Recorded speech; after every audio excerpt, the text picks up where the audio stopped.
희망의 복음 첫 번째 시간입니다. 마이너의 메시지는 강력하다라는 제목으로 하나님 말씀 증거하겠습니다. 오늘부터 예레미야 본문 살피도록 하겠습니다. 예레미야는 유다의 마지막 멸망의 시기에 이 나라가 망하게 된다. 하나님 앞에 범죄함으로 인해서 이 나라가 멸망할 것이다. 시대의 어두움 가운데 예언을 수행했던 선지자입니다. BC 7세기 6세기 정도 되는데 시대 자체가 어두움이었지만 이 예레미야가 소망을 증거했어요. 희망을 증거했습니다. 망하게 되지만 어떻게 하면 살 수 있는가? 하나님이 뜻하신 바가 무엇인지 말을 해 줬다는 것입니다. 우리의 인생에도 당연히 적용할 수 있습니다. 우리의 인생에 내 삶이 지금 상황이 녹록지 않고 새해에 전망이 좋지 않고 또 가족과 학교와 또 나라와 사회적인 혼란이 아무리 있어도 이 부정적인 것 안에서 말씀이 어떻게 일하고 어떻게 내가 사명을 감당해 내야 될 것인가?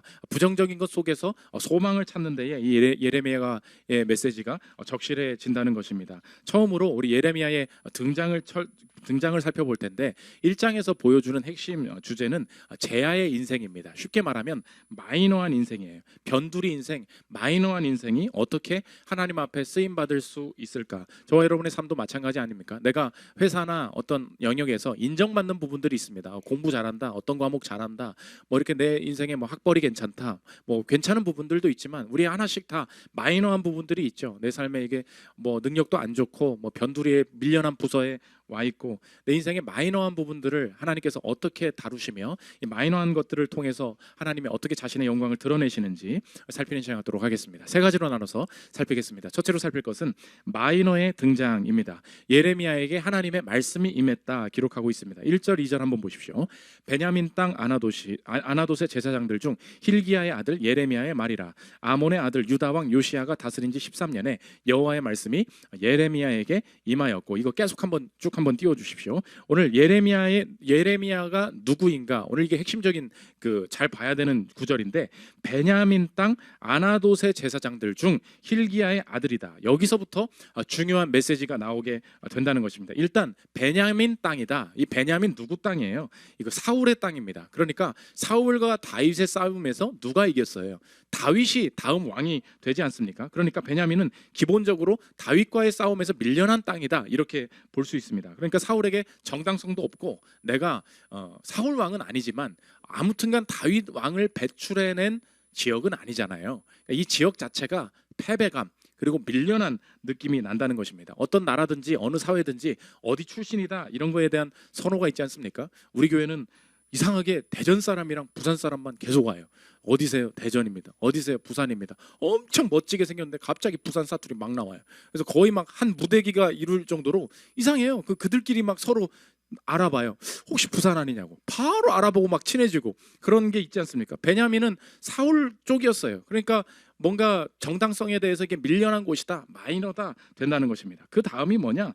아나돗의 제사장들 중 힐기야의 아들이다. 오늘 이게 더 중요한 건데 아나돗의 제사장들 중 힐기야의 아들이었다. 이게 제사장의 세력이 나누어지는 계기가 있었는데 제사장의 세력들 중에서 밀려난 제사장들이 여기에 있었다. 우리가 그것을 알 수 있다는 것입니다. 다윗 이후에 솔로몬이 왕이 되지 않습니까?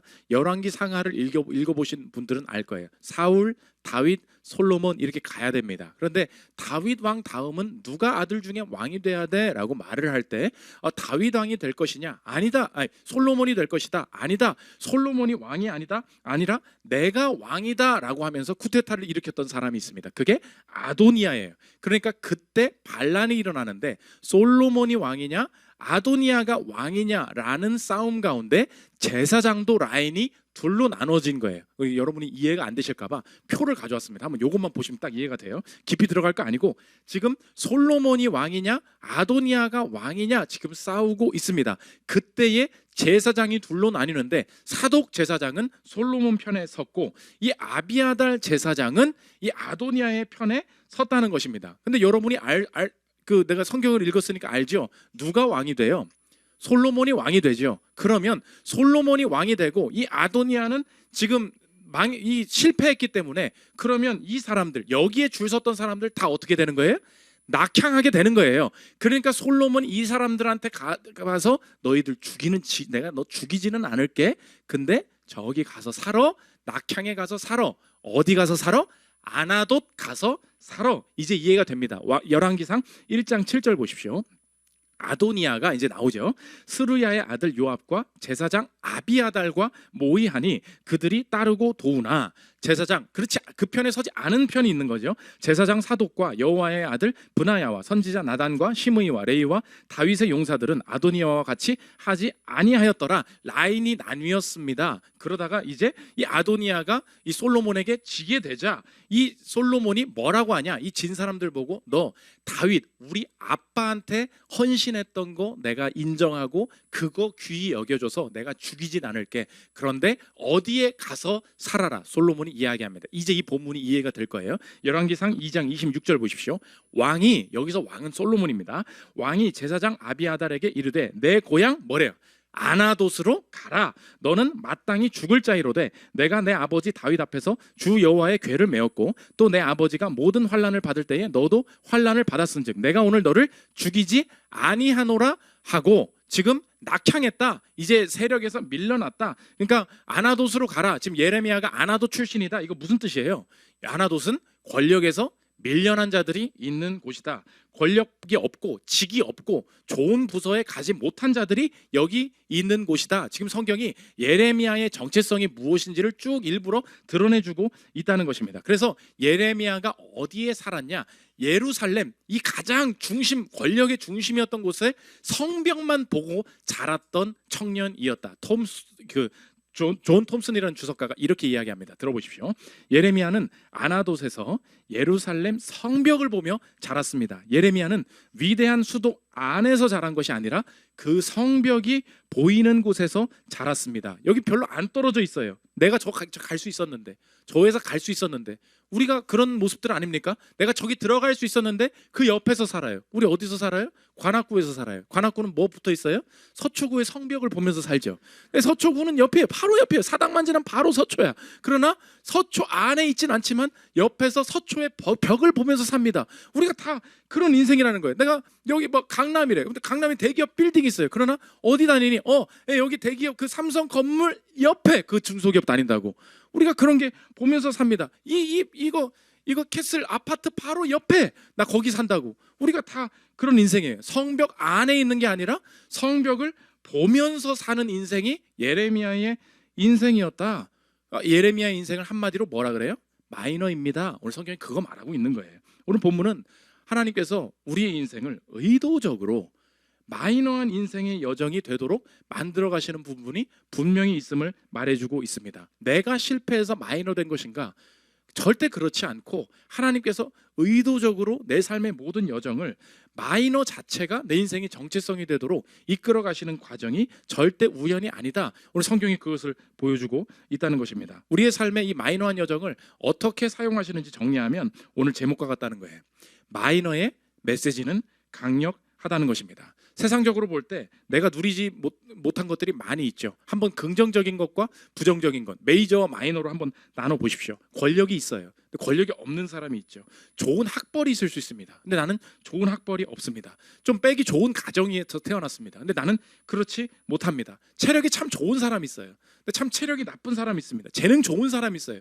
그렇지 않은 사람이 있어요. 언제나 내 인생에 잘하는 부분도 있지만 난 참 밀린다. 뭔가 마이너한 부분들이 다 있다는 것입니다. 예레미야는 언제나 어느 쪽이었냐? 내 제사장의 커리어에서 언제나 마이너였어요. 세상적인 목표를 둘 때는 나는 저 성벽에 못 들어갔다 말할 수 있죠. 근데 하나님은 마이너가 메이저 가는데 목표를 두지 않게 하셨다는 것입니다. 오히려 예레미야가 메이저가 아니기 때문에, 이 권력을 못 누렸기 때문에, 이 권력 안에서 이 권력의 맛을 본 자가 아니기 때문에 이 예레미야를 독특하게 사용하셔서 남유다가 망해갈 때, 이 리더십이 다 부재하고 이 리더십이 타락해가고 제사장들이 타락해갈 때 밖에 있는 리더십으로서 안에 있는 것을 정화하는 그 자체, 그 삶 자체가 메시지가 될 수 있도록 만들어 주셨다는 것입니다. 우리는 언제나 특정한 부분에서 마이너 자체의 매력을 느끼고 마이너 자체에 끌리는 경우가 참 많이 있어요. 저도 마이너가 안 좋은 건 줄 알았는데 오히려 정당성을 얻고 매력이 되는 부분이 참 있다는 걸 느끼는 게, 제가 맨 처음에 개척했을 때 욕 엄청 먹었다 그랬죠. 전도사가 개척하니까 목사님이 대놓고 그 혹시 알아? 돌팔이라고 알아? 돌팔이 의사라고 있지. 의사가 면허 없이 고치면 그게 돌팔이 의사야. 그런데 돌팔이 목사네 그러는 거예요. 돌팔이 목사는 왜요? 목사 면허가 없잖아. 면허 없이 그 개척을 했으니까 돌팔이 목사, 돌팔이 전도사, 돌팔이 목회자라는 거예요. 그러니까 제가 맨 처음에 그 포지션이 뭐예요? 제야 중에서도 제야죠. 자격증도 없다, 뭐 목사 면허도 없다. 그러니까 정당성이 없다고 느껴져요. 이걸 어떻게 가려야 되나? 이렇게 얘기를 해야 된다는 거예요. 게다가 신학을 안 하고 경영학과에 있다가 그 들어가지 않았습니까? 또 신학대학원 갔더니 또 그 메이저가 있어. 총총이라고. 총신대학교는 총신대학교 학부를 졸업하고 총신대학교 신학대학원을 나오면 그것보다 총총 출신이래. 아, 총총이래. 참 총총하기도 하겠다. 나는 총총 아니니까 뭐 기들끼리 뭔가 또 리그가 있는 것 같아. 괜히 뭐 너는 조금 공부 더 해야 된다고 뭐 이렇게 평가르고. 그러니까 계속 언제나 여러분이 어디를 가든지 어디 출신이냐, 어느 부서 거쳤냐, 뭐 어디 나왔냐, 뭐 이런 거로부터 오는 메이저로부터 밀려나는 듯한 압박이 언제나 늘 있다는 것입니다. 아니에요. 돌아보니까 메이저가 아닌 거, 마이너 자체가 매력되게 하시는 게 있어요. 내가 전도사니까 너무 뭐 아무것도 없으니까 자기는 뭐 어떤 성도들이 그러거든요. 그래서 끌린대. 저 전도사라고 서 좋다고. 목사님 제가 벤처 기업 다니는데 여기 오니까 벤처 느낌 난다는 거예요. 난 그래서 좋다고. 내가 대형이었으면 안 왔을 거라고. 오히려 이 메이저가 아닌 것 때문에 매력을 느끼는 게 있어요. 그 자체가 정체성이 된다고. 한번 생각해 보십시오. 여러분이 책을 보러 가서 책을 사러 갔어요. 근데 책 제목에 써 있어요. 나는 50억으로 500억 벌었다. 책 사고 싶어요? 아, 네 원래 부자였잖아. 50억으로 500억 버는 게 뭐가 메시지가 돼요. 그런데 나는 무일푼으로 아파트 샀다. 확 끌리죠. 나도 될 것 같고 얘랑 친해지고 싶고 갑자기 뭐 하는 게 있죠. 내가 옛날에 추천했던 책 중에 늦가기 천재들의 비밀. 전문화된 세상에서 어떻게 제너럴리스트가 성공하는가 뭐 한번 추천한 적 있죠. 바로 끌리죠. 나 늦가기거든. 나 전문성이 없거든. 근데 어떻게 성공할 수 있을까? 보십시오. 마이너일 때 메이저 가는 거 아니에요. 마이너 그 자체를 하나님께서 내 매력과 정체성으로 삼으실 때가 있다는 것입니다. 그러므로 오늘 새해에 우리 두 가지 적용할 수 있다고 생각해요. 한번 새해에 우리가 목표 많이 세우지 않습니까? 한번 생각해 보십시오. 첫째 적용이 뭐냐? 오늘 새해 목표를 단순히 내 마이너한 부분들이 있어요. 이 마이너 메이저로 만들어야지. 마이너에서 메이저 가는 것을 새해 목표로 삼아서는 절대 안 된다는 것입니다. 예레미야는 지금 예루살렘에 못 가본 사람이죠. 그럼 예레미야의 새해 목표가 어떻게 되겠어요? 올해는 예루살렘 안으로 입성하리라. 이거 아니라는 거예요. 그게 목표가 될 수 없다. 하나님이 그 과정을 허락하실 수도 있지만 만약 그게 사명이 아니라면 이 마이너한 부분들 때문에 내가 이 삶의 인도하심이 무뎌질 거야, 막힐 거야. 절대 그렇지 않습니다. 오늘 새해에 지금 목표로 삼는 거 있죠? 내가 이거 어떻게든 뭐 이거 편입을 해볼까? 뭐 자격증으로 뭘 덧칠을 해볼까? 내가 외모를 어떻게 좀 고쳐봐 볼까? 내가 뭔가 어떻게든 하나만 더 메이저로 가려는 이 시도, 새해 모든 주된 목표가 메이저로 가는 데만 되면 안 된다는 거예요. 왜요? 하나님이 왜 날 여기다 두셨을까? 왜 이 부서에 두셨을까? 마이너한 이것 자체를 통해서 나타내실 메시지가 있다면 오히려 메이저 가면 메시지가 흐릿해지는 거예요. 하나님 뜻이 흐릿해지게 된다는 것입니다. 학벌이 없는 상태로, 내가 돈이 없는 상태로, 경험이 없는 상태로 여기서 자리 잡으시려는 거, 그 인도하심이 있는 건 아닐까. 두 번째 적용인데 오히려 긍정적이죠. 내 인생에 첫 번째가 뭐였어요? 마이너에서 메이저 가는 거. 그거 새해 목표가 되면 안 된다 그랬어요. 두 번째는 뭐냐? 내가 마이너로서 할 수 있는 일을, 이 자체를 이걸 오히려 내 부르심, 내 사명으로 삼아야 되는 것은 아닐까? 이렇게 생각해야 된다는 것입니다. 사람들이 뭐 좋아해요? 오히려 마이너인 걸 좋아해요. 그럼 이 상황에서 내가 자리를 잡아버리면 오히려 이것이 세상의 메시지가 되지 않을까? 제야의 고수들이라는 책이 있습니다. 근데 부제가 특이해요. 크몽으로 월 1,000번은 제야의 고수들. 크몽 아시죠? 그 전문성이 있는 것에 의뢰를 하고 거기서 이제 수수료를 받고 그 값을 지급하고, 그래서 사업 보고서, 뭐 어떤 작품, 뭐 미술 작품, 뭐 번역, 뭐 이런 것들을 맡기고서 이렇게 돈을 버는 거 아닙니까? 근데 요새 이런 기업이 많이 유행을 하잖아요. 거기에서 활동하시는 분들 한 분인데 박시우 씨라고, 성우입니다. 성우 목소리로 쓰임 받는 직업이잖아요.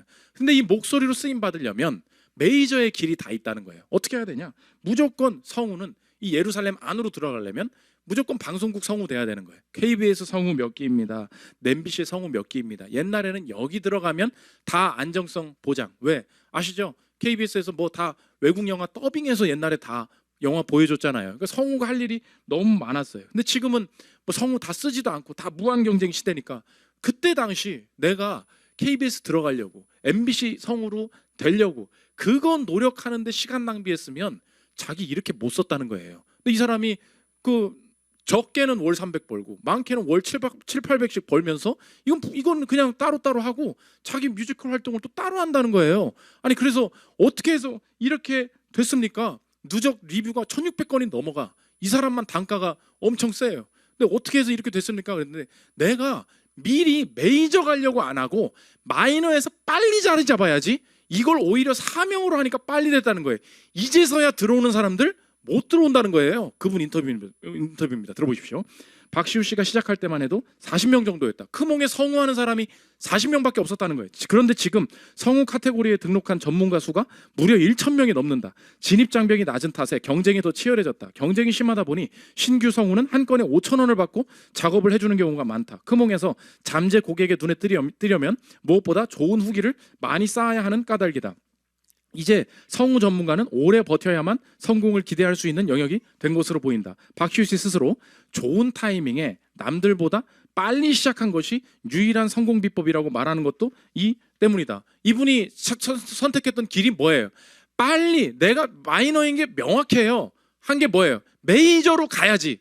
여러분 매력 없는 메이저가 되지 마십시오. 오늘 새해 목표가 뭐예요? 그렇게 해야지. 똑같이 성형하고 똑같이 대학 나오고 할 줄 아는 건 없어. 그럼 뭐 하려고 하는 거예요? 내 매력이 없어요. 내가 여기서 어디에 빨리 자리 잡으려고 하시는구나. 제가 외국 유학 다 갔다 오고 똑같은 학위 받고 와가지고 목회지 찾으러 돌아다녔다고 한번 생각해 보십시오. 매력이 있을까요? 내가 돌팔이로 시작했으니까 매력이 생긴 거지. 그렇죠? 직장 다녔으니까 매력이 생긴 거지. 그걸 채우려고 이것저것 덧붙인다고 매력이 생기는 게 아니다. 오늘 한번 새해의 목표를 다시 한번 생각해 보십시오. 남들의 비교에 그 예루살렘 안에 있는 사람들의 길이 있는데 나도 저기 가야 되는데 저렇게 살아야 되는데 아니에요. 하나님 내가 지금 태어날 때부터 지금 이게 아니라면 내 매력을 어떻게 찾을까요? 빨리 자리 잡으면 오히려 훨씬 더 하나님 앞에 쓰임받을 수 있다는 것입니다. 두 번째로 살펴볼 것은 마이너의 의무입니다. 오늘 예레미야 뒤처졌었어요. 뒤처지고 소외되고 밀려난 한량의 자리에 있을 때 해야 될 일이 무엇이냐? 오늘 두 가지인데 첫째로 주님이 예레미야에게 말씀하시는 게 뭐냐? 첫째로 어떻게 싸워야 합니까? 하우의 문제예요. 하우. 어떻게 살아야 됩니까? 어떻게 싸워야 됩니까? 하나님이 주신 말씀이 뭐냐? 말씀대로만 해라. 내가 말한 것만 해라. 말씀에 대한 이 특별한 순종을 말씀하신다는 것입니다. 7절 보십시오.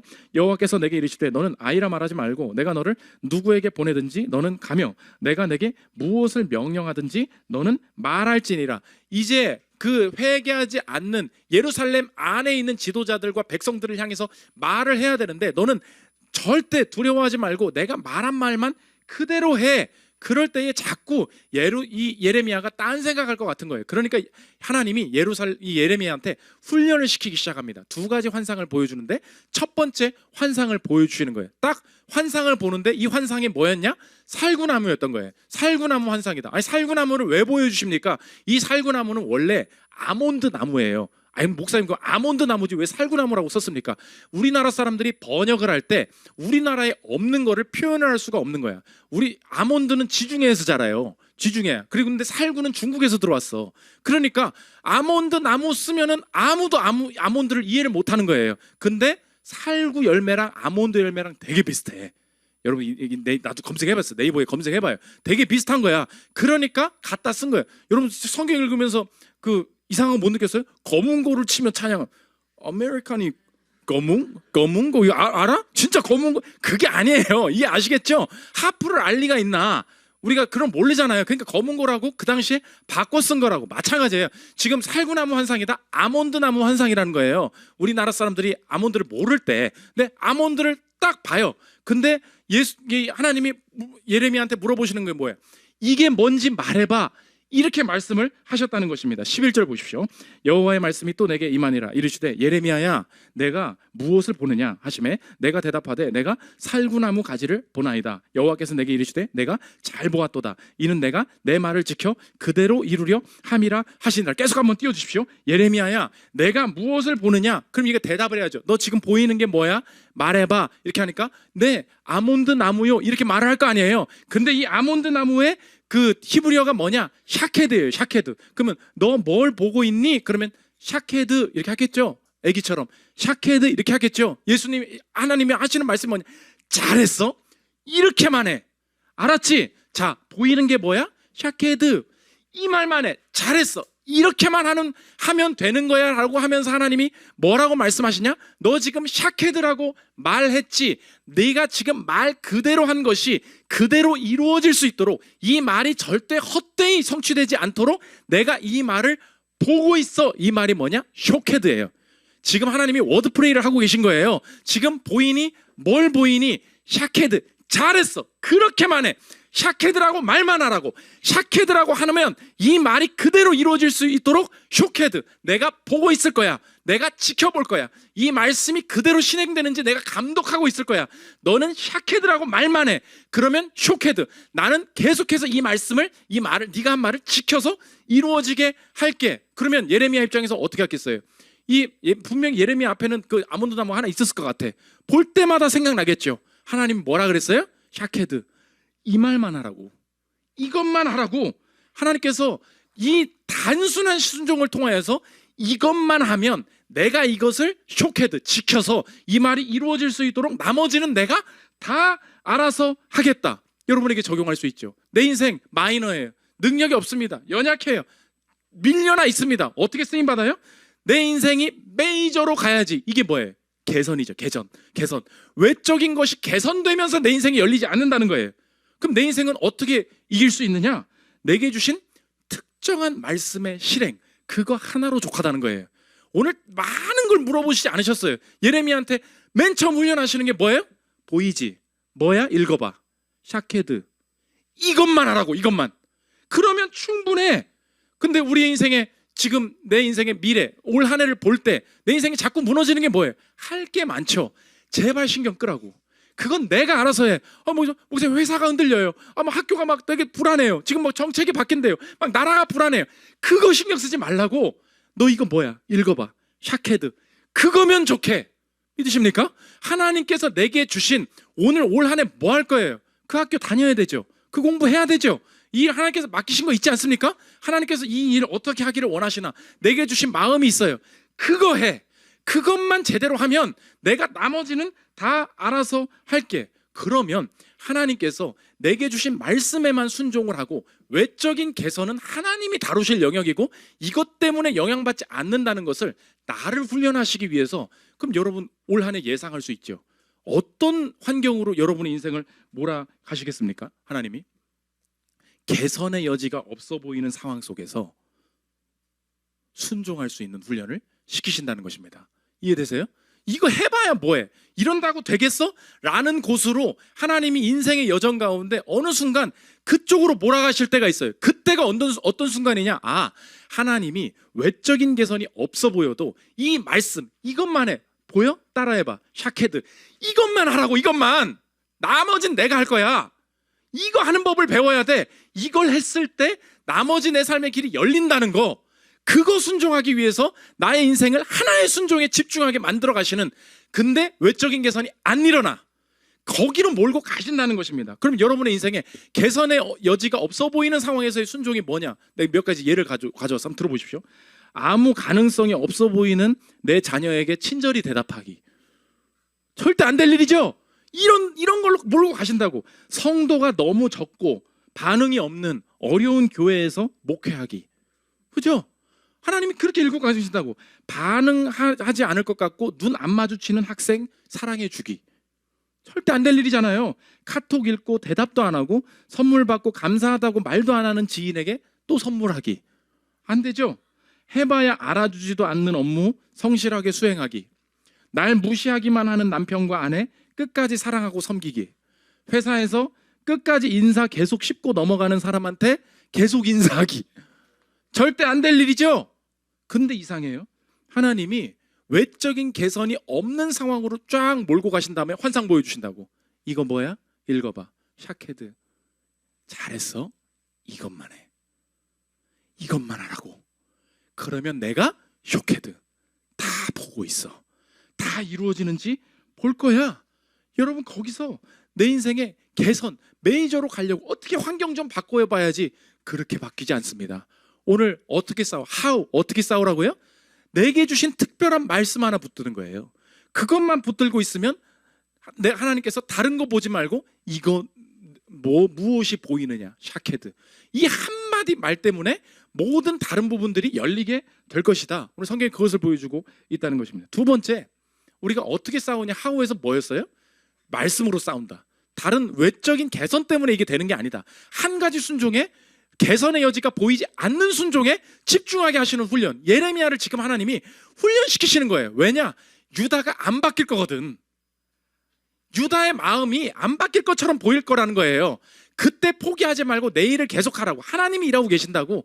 그거 훈련시키시기 위해서 미리 하나님이 환상을 보여주신다. 두 번째, 그러면 하우는 했어요. 누구와 싸우냐? 후의 문제라는 거예요. 예레미야의 착각이 뭐냐? 이 예루살렘 안에 있는 이 지도자들과 권력자들과 이스라엘 타락한 백성들의 이 고집이 만만치가 않을 거라는 거예요. 그러면 예레미야 입장에서는 어떻게 했어요? 가서 말 전해라. 하나님의 말씀을 전해라. 애들이 들어요, 안 들어요? 바벨론 온다, 망한다 말을 하는데 듣지를 않으니까 느낌이 어땠어요? 너 쓸데없는 예언하지 마. 죽이려고 달려드니까 막 이러다가 나 죽겠다. 이거 어떡하냐? 말을 들을 생각을 안 하네. 이러니까 자기가 무너질 것 같은 거예요. 근데 하나님이 말씀 주시는 게 뭐냐? 누가 무너지니? 너 지금 누굴 두려워하는 거야? 하나님이 말씀 주십니다. 13절 보십시오. 여호와의 말씀이 다시 내게 임하니라. 이르시되 내가 무엇을 보느냐? 대답하되 끓는 가마를 보나이다. 그 윗면이 북에서부터 기울어졌나이다 하니 여호와께서 내게 이르시되 재앙이 북방에서 일어나 이 땅의 모든 주민들에게 부어지리라. 북쪽에서 끓는 가마가 부어지고 있습니다. 지금 환상이에요. 바벨론이 쳐들어옵니다. 목사님, 유다의 오른쪽에 바벨론이 있었는데요. 오른쪽에 있던 바벨론은 언제나 도로를 타고 침투를 해야 되기 때문에 북쪽으로부터 내려올 수밖에 없었어요. 바벨론이 내려오기 시작합니다. 이것을 환상으로 보여주면서 이것을 예언을 해야 한다. 근데 사람들이 다 무시하겠죠. 무슨 망하긴 뭘 망해. 하나님의 택하신 백성이고 택하신 나라인데 이게 어떻게 망할 수 있겠니? 하면서 예레미야의 예언을 무시하고 진짜로 물리적으로 이 예레미야를 죽이려고 할 거라는 것입니다. 그때에 하나님께서 오늘 예레미야를 미리 훈련시키는 게 뭐냐? 너 잘 들어. 너 지금 누구를 두려워하고 있는 거야? 그 사람들이 세게 나올 때, 세게 나오면 내 뜻이 무너질 거라고 생각하니? 두려워할 것은 그 상대방이 세지는 것을 두려워해야 될 것이 아니라 너 이 뜻이 이루어지지 않을 것 같은 내 자신의 두려움과 싸워야 한다는 것입니다. 17절 보십시오. 그러므로 너는 내 허리를 동이고 일어나 내가 내게 명령한 바를 다 그들에게 말하라. 그들 때문에 두려워하지 말라. 내가 그들 앞에서 두려움을 당하지 않게 하리라. 보라, 내가 오늘 너를 그 온 땅과 유다 왕들과 그 지도자들과 그 제사장들과 그 땅 백성 앞에 견고한 성읍, 쇠기둥, 노성벽이 되게 하였은즉 그들이 너를 치나 너를 이기지 못하리니 이는 내가 너와 함께하여 너를 구원할 것임이니라. 여호와의 말이니라. 예레미야를 어떻게 만드셨대요? 견고한 성읍, 쇠기둥, 노성벽이 되게 하셨다. 하나님께서 예레미야에게 확신을 주시는 거죠. 문제는 뭐예요? 막상 가봐서 말을 해보니 내가 해야 될 일은 뭐예요? 그냥 유다 망한다. 너희들 회개해야 돼. 말하는데 뭔 소리야? 무슨 이상한 소리 나고 있어. 이야기를 하니까 그때 마음이 어떻게 되겠어요? 내 스스로 이 말씀을 전하는 건데 내가 저 사람을 직접 상대하고 있다는 생각이 들어요. 그럼 어때요? 저 사람한테 화가 나죠. 저 사람한테 서운하죠. 저 사람이 안 변할 것 같죠. 그때 확 두려움이 와요. 어떤 두려움이요? 얘가 변할까? 이렇게 말한다고 될까? 그럼 예레미야가 앞으로도 당면할 문제가 뭐예요? 대적이 센 게 아니에요. 대적으로부터 오는 두려움이 아니에요. 실제 두려움은 어디로부터 나오는 두려움이에요? 나의 두려움이에요. 이 말 한다고 될까? 나의 불신이라고. 여러분 한번 생각해 보십시오. 내가 자녀한테 막 말을 합니다. 자녀가 세서, 자녀의 고집이 세서 내가 무너지는 걸까요? 그렇지 않아요. 내가 어떻게 생각하고 있지? 어느 순간에? 이런다고 자녀가 변할까? 내 믿음이죠. 내 불안함이죠. 내 두려움이죠. 내가 무너진다고. 그러니까 지금 하나님이 예레미야한테 훈련시키시는 게 뭐냐? 너 그들한테 화내지 마. 너 걔네들한테 서운해하지 마. 내가 지금 하고 있는 게 뭐예요? 말씀을 증거해요. 그들이 돌이키지 않는다고 그들한테 서운해하지 말라고. 너 지금 뭐 하고 있는 거니? 하나님 말씀을 전해요. 이게 분명히 이루어질 거야. 내 뜻대로 다 될 거야. 절대 두려워하지 마. 그 사람들이 너를 죽일 수 없고 그 사람들이 너를 무너뜨릴 수 없어. 확신하니? 오늘도 저와 여러분의 지금 감당해내는 갈등들, 풀어야 될 모든 문제들 속에 하나님께서 저와 여러분을 견고한 성읍, 쇠기둥, 노성벽으로 삼으신 줄 믿으십니까? 이걸 믿는다면 내가 실제로 두려워지는 이유는 뭐예요? 그 사람이 막 세게 나와. 그 고객사가 세게 나와. 진상 학생, 진상 고객이 막 있어. 그런 것 때문인 것이라고 착각을 해요. 아니라는 거예요. 더 세져도 된다는 거예요. 내 인생에 진짜 없는 건 뭐예요? 내 이 두려움이 없어지지가 않은 거예요. 자녀한테 화내지 마십시오. 그 직원한테 서운해하지 마. 지금 그 얘기예요. 그 팀장이 널 막을 수 있을 거라고 생각하지 마. 이 정책의 변화 때문에 너의 앞길이 막힐 거라고 생각하지 마. 지금 누구의 두려움을 다루고 계세요? 누구와 싸우고 있니? 그들과 싸우고 있지 않다는 거예요. 넌 너의 두려움과 싸우고 있어. 오늘 남편이 잘 안 변하죠? 올해도 안 변할 게 정해져 있죠? 우리는 내가 자신감을 가져야지. 그럼 착각을 해. 내가 깡이 좋아야 된다고 생각해. 남편이 막 나 째려보면 목사님이 나보고도 담대하라 그래서 힘내라. 예수 이름으로 명하노니 야 뭐라 막 이렇게 하면 뭐 세게 뭐 나하면 될 줄 알고 거기에 능력이 없다는 거예요. 내가 이 두려워하지 않을 수 있는 이유는 뭐냐? 내가 아무리 부드럽게 말하고 내가 아무리 부드럽게 실행해도 이 실행은 뭐예요? 말씀의 실행이에요. 내 이 말은 뭐예요? 말씀의 실행이에요. 하나님 말씀이 강력하기 때문에 내가 이렇게 부드럽게 행동을 하고 내가 한결같이 이거 일을 하면 이 행동 자체가 깡이 좋아서 두려움을 이기는 게 아니라 하나님의 말씀의 실행이기 때문에 이 말씀이 결국 열매를 걷게 될 것이다.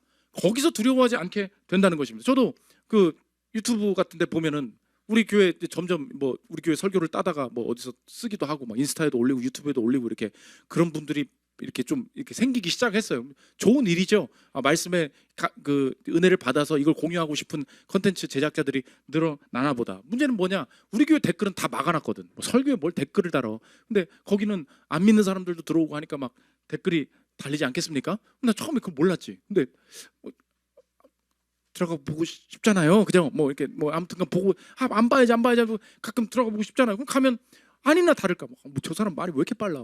소리 좀 줄였으면 좋겠네. 논리가 말이 안 되는 거 아니야? 그럼 진짜 화가 나. 내가 댓글 익명 그 다른 아이디 유튜브 만들어가지고 들어가가지고 네가 쇼츠만 봤으니까 그렇지 전체 논리를 들으면 되겠다. 님 뭐 이해 안 된 님 머리가 뭐 어쩌고 돌았음? 뭐 이렇게 내가 하고 싶은 내가 빨리 해야 되겠다 마음이 엄청 들어요 막. 그때 하나님이 내게 주시는 마음이 뭐냐? 너 누구랑 싸우고 있냐? 그때 주시는 마음이 뭐냐? 너 복음 안 전할 거야? 그죠? 아니 얼마나 편합니까? 여기 있는 사람들만 가지고 하면은 편하죠. 올 한해 서약서 받을 수 있잖아. 절대로 이상한 댓글 안 날립니까? 서원합니다. 이상한 목사님한테 이상한 카톡 안 보낼 거 서약합니다. 목사님을 위해서 기도하고 격려만 할 거에서 서약합니다. 이렇게 하면 막 할 수 있죠. 너 뭐 할 건데? 너 열방에 복음 전하라고 부름 받은 거잖아요. 그러면 내가 지금 하나님께서 나도 훈련시키시는구나. 그거 깨닫는 지금 예레미야가 훈련받고 있는 거예요. 어떤 훈련이요? 너 노성벽이야. 너 견고한 성읍이야. 너 쇠기둥이야. 그 사람들이 강해진다고 해서 너를 향한 내 뜻이 무너지는 게 아니라고. 넌 뭐만 하냐? 따라 읽어봐. 뭐야? 샤케드. 그것만 하라고. 하나님께서 어떻게 싸워야 될지, 누구와 싸우고 있는지 명확하게 예레미야를 훈련하고 계셨다는 것입니다. 마지막 세 번째, 마이너의 승리입니다. 예수님이 어떤 분이시냐? 우리 대신 마이너가 되신 분이죠. 그러므로 예수님 따르는 자들은 분명히 알 수 있어야 돼요. 왜 마이너예요? 예수님이 가신 길이 그렇거든. 내 마이너한 인생이 절대 저주와 불행으로 끝나지 않도록 내 마이너한 요소들을 구원해 주시기 위해서 예수님이 이 땅에 오실 때 일부러 어떻게 오셨냐? 마이너로 오셨다. 그 당시도 똑같았던 거예요. 야, 빌립이 나다나엘한테 물어봅니다. 예수님 좀 만나러 가보자. 바로 나오죠. 알죠? 나사렛? 거기 선한 게 있어. 그게 관악구랑 비슷한 거예요. 그게 요한복음 1장 45절 보십시오. 빌립이 나다나엘을 찾아 이르되 모세가 율법에 기록하였고 여러 선지자가 기록한 그 일을 우리가 만났으니 요셉의 아들 나사렛 예수리나. 나다나엘이 이르되, 바로 나오죠. 나사렛에서 무슨 선한 것이 날 수 있느냐? 빌립이 이르되 와서 보라 하니라. 그 깡촌에서 마이너한 인생이 어떻게 쓰임 받을 수 있는지, 나사렛에서부터 시작해서 외곽에서 어디까지 뚫고 들어갑니까? 예루살렘 성 안으로 들어가서 성전을 뒤집어 엎으시면서 십자가 판결을 받으시는 데까지 외곽에서 본진으로 전진하게 되는 승리가 예수님을 통해서 펼쳐지면서 우리의 인생에 하나님께서 주신 확신이 무엇입니까? 하나님, 우리의 인생이 이 마이너함이 절대 이 마이너한 불행과 저주로 끝나지 않을 것입니다. 주님께서 우리에게 그 약속 주셨음을 확신하십니까? 마지막까지 예수님이 뭐라고 하시냐? 너 여기서 하나님 방법으로 싸우면 절대 지지 않아. 마지막 체포당하실 때 이야기합니다. 요한복음 18장 11절 보십시오. 예수께서 베드로더러 이르시되 칼을 칼집에 꽂으라. 아버지께서 주신 잔을 내가 마시지 아니하겠느냐 하시니라. 예수님이 지금 하신 일이 뭐예요? 방법을 바꿔야 됩니다. 칼을 써야 됩니다. 예수님 뭐예요? 걱정하지 마. 너 지금 이 칼 들고 온 사람들이 두렵니? 그 방식으로 하나님이 날 향한 뜻이 절대 무너지지 않아. 그 죽음을 통하여서, 십자가의 죽음을 통하여서 하나님이 하라고 하신 거, 그거 하면서 온전한 구원을 내게 주신 주님이 나와 함께 하시니 오늘 좋아요 여러분. 아, 주님 오늘 내 인생도 알겠습니다. 마이너한 부분 주실 때 이 마이너 덧칠하고 바꾸고 가리면서 메이저 되려는 거, 거기에 내 목표 두지 않기를 원합니다. 어떻게 싸워요? 이거 뭐라고 읽어? 샤케드. 하나님께서 명하신 특별한 순종 하나에만 집중할 때, 개선이 보이지 않는 상황에 하나님께서 나를 두실 때 온전히 거기서 훈련받고 연단받고 하나님께서 온전히 이루실 일들이 그 말씀의 실행을 통해서만, 상대가 어느 세기로 다가오는지에 전혀 관계없이 나는 노성벽이고 나는 견고한 성읍이고 절대 무너지지 않는다는 확신 속에 말씀을 실행하여 승리를 거두는 여러분들 되시기를 기도합니다. 우리 찬양하고 기도하는 시간 갖도록 하겠습니다.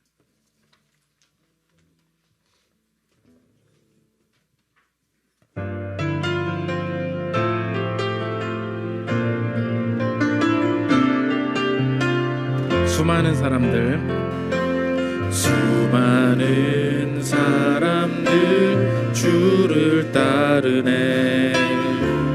자신의 연약함 가지고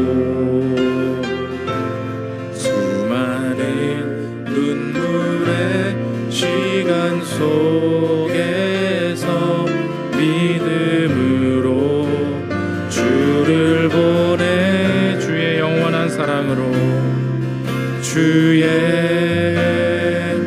영원한 사랑으로, 주의 말씀을 이루시네.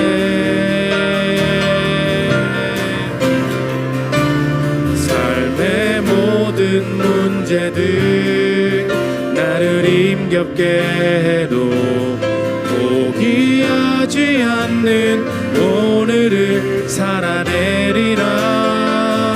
소망이 보이지 않는 내 삶 속에 주님만이 소망되어 주의 뜻 이루시. 한 번 더. 삶의 모든 문제들 나를 힘겹게 해도 포기하지 않는 오늘을 살아내리라. 소망이 보이지 않는 내 삶 속에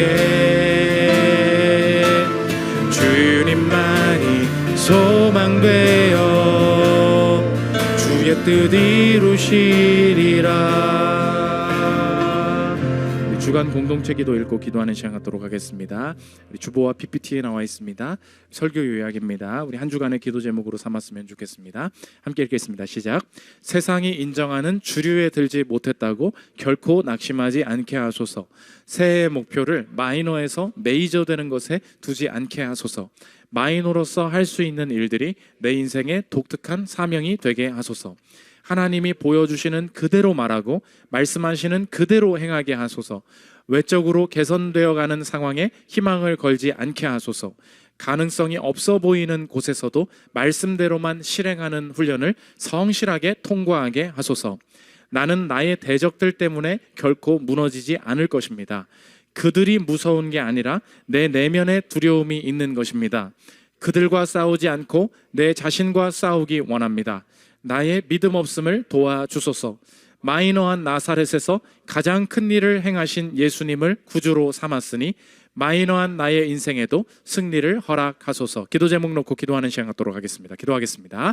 하나님 아버지, 마이너한 내 인생 이 자체가 하나님 아버지 나의 인생의 독특한 매력과 승리의 무기가 되기를 원합니다. 하나님, 새해 모든 목표들 세상 따라 기준 따라 하나님 세상이 인정하는 기준 따라 살지 않도록 하나님 도와주시고, 결코 주류에 들지 못했고 다른 길을 걷는다고 해서 낙심하지 않도록 하나님 내 마음 붙들어 주시고, 주님 주시는 길 열어갈 수 있도록 마이너로서 하나님 아버지 감당케 되는 메시지들이 하나님 세상의 빛이 되고 매력이 될 수 있도록 주님 인도하여 주시옵소서. 하나님, 샤케드 보이는 그대로 말하기를 원합니다. 하나님, 전혀 개선되어 되는 것 같지 않은 모든 상황에 나를 두실 때 하나님 말씀 하나에만 순종하는 훈련들 잘 통과하기를 원합니다. 세상이 쉽게 변할 것 같지 않고 내 자녀와 내 남편이 세 보이고 하나님 그 고집이 쉽게 꺾일 것 같지 않아 보일 때 하나님 결코 속지 않고 하나님께서 내게 주신 특별한 말씀의 순종에만 집중하는 훈련을 지속할 수 있도록 주님 도와주시옵소서. 개선의 상황이 보이지 않는 상황에 나를 두실 때 성실하게 순종하기를 원합니다. 하나님 앞에 담대하게 훈련받기를 원합니다. 나는 대적들 때문에 절대 하나님 무너지지 않습니다.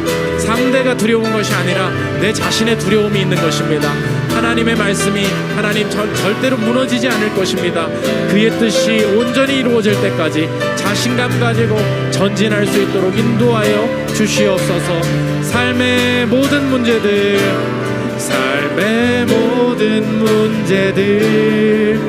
나를 힘겹게 해도 포기하지 않는 오늘을 살아내리라. 소망이 보이지 않는 내 삶 속에 주님만이 소망되어 주의 뜻 한 번 더 간절한 마음으로 삶의 모든 문제들 나를 힘겹게 해도 포기하지 않는 오늘을 살아내리라. 소망이 보이지 않는 내 삶 속에 주님만이 소망되어 주의 뜻 이루시리라. 자, 기도하겠습니다. 하나님, 마이너한 인생입니다. 이거 실패인 줄 알았는데 주님 오히려 매력으로 삼으시는 주님이 행하실 일 믿고 찬양하기를 원합니다. 하나님, 말씀 그대로 행하는 샤케드, 단순한 순종 가운데 다 이길 수 있음을 알게 하여 주옵소서. 전혀 개선될 기미가 보이지 않는 곳으로 나 몰아가실 때 순종을 그만두지 않고 성실하게 말씀 가운데 순종하는 법 훈련하실 때 그 훈련을 온전히 통과할 수 있도록 주님 도와주시옵소서. 하나님, 상대가 두려워지고 세지는 것이 아닙니다. 내 안에 두려움이 있는 것입니다. 나사렛에서부터 시작하여 십자가까지 완성하신 큰일 행하신 그분 따라 나도 두려움 없이 전진하기를 원하오니 나와 함께 하여 주셔서 주님이 주시는 매력적이고 독특한 승리를 마주할 수 있도록 축복하여 주옵소서. 예수 그리스도의 이름으로 기도합니다. 아멘.